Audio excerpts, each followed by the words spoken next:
Pertanyaan untuk calon wakil presiden nomor urut 1, Bapak Muhaimin Iskandar, dengan subtema investasi. Kontribusi usaha menengah terhadap ekonomi kita sebesar 13%, sementara Thailand mencapai 18% dan Singapura 22%. Pertanyaannya, bagaimana strategi paslon meningkatkan investasi untuk usaha menengah dan mendorong usaha kecil naik kelas? Iki mah nganune Gibran banget. 2 menit dimulai sejak Bapak berbicara. Ini visi misinya Gibran banget. Mungkin kita bagaimana kita bisa menurunkan indeks ekspor kita. Kita ingin indeks ekspor kita turun ke Jagoan gue nih. 45%, sehingga investasi akan naik dan akan menumbuhkan trust juga dari para calon-calon investor. Lalu ini yang perlu kita garis bawahi. Kita ingin akses untuk logistik harus terkoneksikan sehingga distribusi bisa menurun. Lalu untuk UMKM, ini memang PR kita ke depan juga. Kita ingin memperbanyak inkubasi sehingga UMKM kita bisa naik kelas. Kita dampingi dari A sampai Z. Kita dampingi dari packagingnya, dari brandingnya, dari marketing ownernya. Setelah selesai, kita dampingi lagi permodalannya. Setelah selesai, kita dampingi lagi untuk bisa mendapatkan off-taker. Terima kasih. Aku bangga sama Gibran.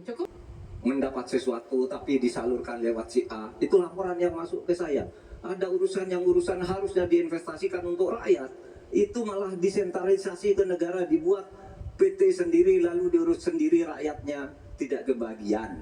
Nah itu yang sering saya dapat laporan dari berbagai tempat. Minta izin misalnya untuk UMKM misalnya berapa? Perlu 24 meja Pak untuk mendapat izin UMKM.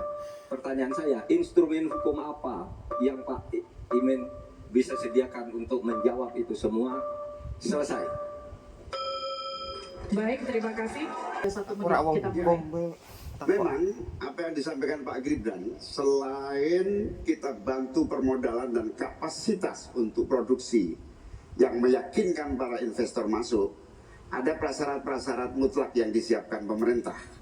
Sekaligus menanggapi Pak Mahfud, kita punya undang-undang Omnibus Law, kita punya sistem baru yang lebih efektif dan ramah terhadap investasi. Tetapi sekali lagi, pemerintah terlampau lambat dalam mengimplementasikan itu semua, sehingga harus kita serpet supaya lebih cepat lagi menyediakan sarana dan prasarana bagi percepatan izin. Berbelit-belitnya izin saya setuju, menjadi penyebab utama trust itu hilang. Nah, kita harus membenahi pada wilayah pemerintahan kita yang harus memberikan satu sarana infrastruktur yang memadai. Saya setuju, logistik menjadi salah satu kunci pentingnya. Logistik yang menyambungkan antara kebutuhan murahnya sehingga investasinya.